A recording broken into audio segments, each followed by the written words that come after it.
So, to appreciate Neville's reflections upon Scripture, I recommend also looking into the various scriptures of the world, which include the Vedic scriptures, to draw parallels.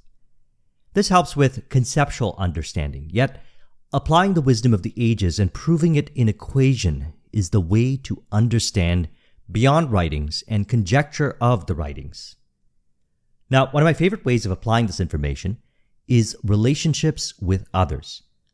And while in the absolute sense there is the feeling of no other, as we are truly one, we may choose to allow the five senses to evidence as harmonious physical ideal relationships with each other. And this is what I'd like to discuss today. So, I refer a lot to the Bible as I was raised by it, and I found as we leave bias and conjecture out of the study of it, it reveals what life is and how it appears. For example, in Romans 12:2, "Do not conform any longer to the pattern of this world, but be transformed by the renewing of your mind. Then you will be able to test and approve what God's will is, His good, pleasing, and perfect will." And so now, why would one desire to not conform to this world? Well, it is to fulfill self, or we could say, be how they truly desire to be. And by fulfill self, I'm referring to beyond the personal identity consisting of attributes, which appears as fulfillment actualized. Transcendent to those attributes is the I, from which personal attributes of the identity spring into formations. This I is one with the I of others, as there's truly one consciousness, which appears as physical roles playing out through imagination. Now this I, which transcends personal identity, being created in the image of the Creator, is thus already fulfilled. So fulfilling relationships appear automatically to reflect our acknowledgement of the fact that this I is already fulfilled. So abide as the I for a moment. That's contemplation of truth. And all answers reveal themselves automatically within, as there is no identification with bias or conjecture when abiding as the I. Thus, it is discovered then that no physical appearance is needed to give you answers. You already have them. John 8:32. "And ye shall know the truth, and the truth shall make you free." Ye shall know the truth. The I is already free. And by this I mean, for our context today, free beyond the state of consciousness occupied, and thus free to choose the state to occupy, from which others appear to reflect accordingly. As Neville said, "We claimed that the world was a manifestation of consciousness, that the individual's environment, circumstances, and conditions of life were only the outpicturing of the particular state of consciousness in which that individual abides. Therefore, the individual sees what he is by virtue of the state of consciousness from which he views the world. Any attempt to change the outer world before he changes the inner structure of his mind is to labor in vain. Everything happens by order. So now you are free to choose any state, which are realities from the infinite states that already exist in imagination. So which one do you choose? I suggest the state of fulfillment, by listening to your heart, as you already know how you truly desire your relationships to be. We fulfill desire in imagination to acknowledge that the I is already fulfilled, and experience this acceptance as the outer aspects of life to enjoy, and understand that this joy is a reflection of already being naturally fulfilled. We are guided by desire to realize the fulfillment of the I, as Neville said. The spiritual self speaks to the natural self through the language of desire. The key to progress in life and to fulfillment of dreams lies in ready obedience to its voice. Unhesitating obedience to its voice is an immediate assumption of the wish fulfilled. To desire a state is to have it. So one way I relate to this is with relationships. By that I mean, although the natural self may, in appearance, seek fulfillment through outer aspects of relationships, the spiritual self, being already fulfilled and one with the I of all, inspires the natural self to the realization of already being fulfilled and one with all through desire. The spiritual self gives the natural self the experience of fulfillment reflected as fulfilling relationships. Again, as mentioned in the beginning, studying the relationship of Atman and Brahman in the Vedas can clear up mental confusion. Yet true understanding and realization of these come through inquiring within. So now the natural self, once seeming to seek fulfillment in the appearances, now upon accepting desires as fulfilled in imagination, realizes its fulfillment and actualizes its fulfillment as the relationships that appear with others. Everything happens automatically. All roles are played through what may appear as other eyes as God animates everything. The fulfilling relationships appear automatically by law to reflect the acknowledgement of inner fulfillment. So desire again means you already have. In Tuesday's video, which I'll link to in the description, I mentioned that your burning desires are pathways to fulfillment. If you have not seen it, I recommend it to explore further. This has been my experience of the years. You desire a state to acknowledge that you already have it and remain in that state by realizing you truly exist beyond interpretation or judging by appearances or wavering. If wavering into undesirable states is a concern, I'll also link to Thursday's video where we discuss. So desire and fulfillment are one. Ignorance of this may result in appearances of craving and suffering. What you desire, you already have. Thus, there's no real need to stew in the burn of craving, resistance, and suffering. Now, when it comes to relationships, acknowledge that the I is already fulfilled, one with all eyes, by abiding as the I, and remaining abiding as the I, to realize that the I is the same I in all. Consciousness is truly one, which on the surface sounds like a fascinating idea. Yet upon abiding as the I, it is realized. Now, as you realize that you are already fulfilled and one with all, you'll only imagine others lovingly, and they appear as fulfilling relationships, as all appear to play the various harmonious roles by virtue of this state of absolute fulfillment. Neville says, first of all, we must discover the I, and we do this by uncritical observation of self. Now, as I mentioned earlier, we may appear to seek self and to fulfill self, yet the self is already here, fulfilled now. Take an uncritical observation of self for a moment to realize this by stripping away all attributes of how you describe self, describe another, and how you relate with them. And all that remains is the self. And as you remain abiding as this formless self, we understand that the self is one with the self of another, and is thus truly unconditional in relationship with others, from which all mental conditions of the I are apparent, as he says here. We have no idea of the unnumbered superstitions and prejudices that go to mold this inner formless I into form, which is then projected as our environment, as the conditions of life. So to further emphasize that the I is already fulfilled and unconditionally loving, let's turn to Scripture. John 1:18. There is no fear in love, but perfect love drives out fear, because fear has to do with punishment. The one who fears is not made perfect in love.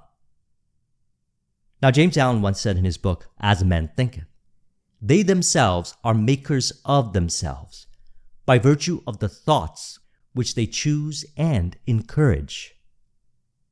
So the I is already perfect in love as the I is created in the perfect image of the Creator, and thus fear-based beliefs of separation in relationships when it comes to love are mental conditions. There is no fear in love, referring to true love, unconditional love, which means beyond condition. Or, as one might say, I love because of this or because of that. And if I ask them, what is beyond those conditions? They would say, I am beyond those conditions. Then I may ask, how do they know they are beyond those conditions? They would say, because I'm assigning those conditions of because this or because that. Now, Neville said it really well one time. He said, love is our birthright. Love is the fundamental necessity of life. Do not go seeking for that which you are. Those who go seeking for love only make manifest their own lovelessness, and the loveless never find love. Only the loving find love, and they never have to seek for it. So there it is here. What we truly seek is acknowledging that we already have. Hence why to desire is to already have. There is no real separation between desire and fulfillment. Fulfill desire in imagination by imagining what implies already being in the desired relationship, and feel that fulfillment of being in that state to confirm already having fulfilling relationships, and they appear. Isn't it wonderful? Humanity gets to choose how it all appears, as God plays all roles to appear accordingly. Thus, it does not need to concern humanity as to how it happens, as that is unnecessary mental activity, which could result in overthinking and suffering. Creation was already finished, so more accurately put, God did everything. Everything had been plotted and planned already. The natural self only appears to do things, yet the truth is that it was already done for the natural self and appears to be done for the natural self automatically. You accept that the I is fulfilled and the natural self appears to do everything through imagination. As stated in the Hermetica, there were two gifts bestowed upon humanity. They were mind and speech, and these gifts were equal to immortality. And so how do we apply mind and speech to actualize ideal relationships? By realizing that it has already occurred as creation is complete. This realization of the fulfillment state can also be facilitated by carrying on an inner conversation from the premise of fulfilled desire, as he said here in his mental diet lecture. How would I send my word to help a friend? I would imagine that I'm hearing his voice, that he is physically present, that my hand is on him. I would then congratulate him on his good fortune. Tell him that I have never seen him look better. I would listen as though I heard him. I would imagine that he is telling me that he has never felt better. He has never been happier. And I would know that in this loving, knowing communion with another, a communion populous with loving thoughts and feelings, that my word was sent, and it shall not return unto me void, but it shall prosper in the thing whereto I sent it. So I've been sharing over the years my experiences of applying this, and today I'd like to share another story. It was when I committed to actualizing public speaking skill in 2010. I took on this deal to teach speed reading workshops, and prior to them, I would imagine that the workshops would play out ideally, and they would, until I reacted to an undesirable past belief, entering into that corresponding state. Then the audience would not appear ideally. I then reimagined that they would appear ideally, from which they appeared ideally. And as I continued to allow myself to re-enter into the ideal state, if I reacted into another one, and I would do these workshops on weekends, Saturdays, and Sundays, I became aware of what I was imagining that would bring myself into undesirable states. And although these imaginings were subconscious at one point, awareness was brought to this imaginal activity where I would subconsciously switch my state. And then I stopped identifying with that undesirable imaginal activity to remain in my ideal state, like that's the way it is, from which everything would happen automatically to appear ideally accordingly. And truly, you and I are no different. You've done this before. This is how you actualize every state that you have realized before. And thus, I recommend applying this wherever consciously and lovingly in relation to others, and proving it an equation in the various relationships of your life, as he says. The perfectly disciplined are always in tune with the wish as an accomplished fact. They know that consciousness is the one and only reality, that ideas and feelings are facts of consciousness, and are as real as objects in space. So again, to emphasize, the ideas and feelings are facts of consciousness and are as real as objects in space. Therefore, they never entertain a feeling which does not contribute to their happiness, for feelings are the causes of the actions and circumstances of life. And by this it is meant feeling as real, like that's the way it is. On the other hand, he says, the undisciplined finds it difficult to believe that which is denied by the senses, or we could say seemingly denied by the senses, and usually accepts or rejects solely on appearances of the senses. So be aware of what is being imagined in relation to the appearances of the senses, and if applicable, do not conform to undesirable patterns of the past in relation to the senses. Instead, honor the spiritual self and acknowledge that you are already fulfilled. That is how you truly desire to experience life. Life is life, and life is complete, and you experience life through imagination. Our purpose here is to master mind and speech, and by that I mean inner speech, which is imagination. Thus, never accept as final that which you would not consider to be ideal, for the spiritual self is already ideal, guiding us by desire to take life consciously, as he says here. We must begin to take life consciously, for the solution of all problems lies just in this. The second man, the Lord from heaven in all of us, is trying to become self-conscious in the body, that he may be about his Father's business. What are his labors? To imitate his Father, to become master of the Word, master of his inner talking, that he may mold this world of ours into a likeness with the kingdom of love. So we are here to master the Word, applying the two gifts bestowed upon humanity. They are again mind and speech, by applying them wisely and lovingly in relationship with others, and they appear accordingly, as he says here. So use it wisely, use it lovingly, and anytime you use your imagination lovingly on behalf of another, you are at that moment literally mediating God to them. Imagination is the redemptive power of the world, and you are actually mediating God to them by using it in a loving, wonderful way. So I trust you found this video to be helpful. Let's go ahead and conclude this with an auto-suggestion to further encourage. You can say, I am in full acceptance that I am already fulfilled. Through this realization of already having the relationship I desire, I acknowledge that creation is complete in imagination, where I am free to choose how I would like my relationships to appear. Ideal, fulfilling relationships appear automatically by law to reflect the confirmation of my desire already being fulfilled in imagination. If you would like a copy of this mind map, the link is in the description. Thank you very much for watching. I'll talk with you soon. Take care.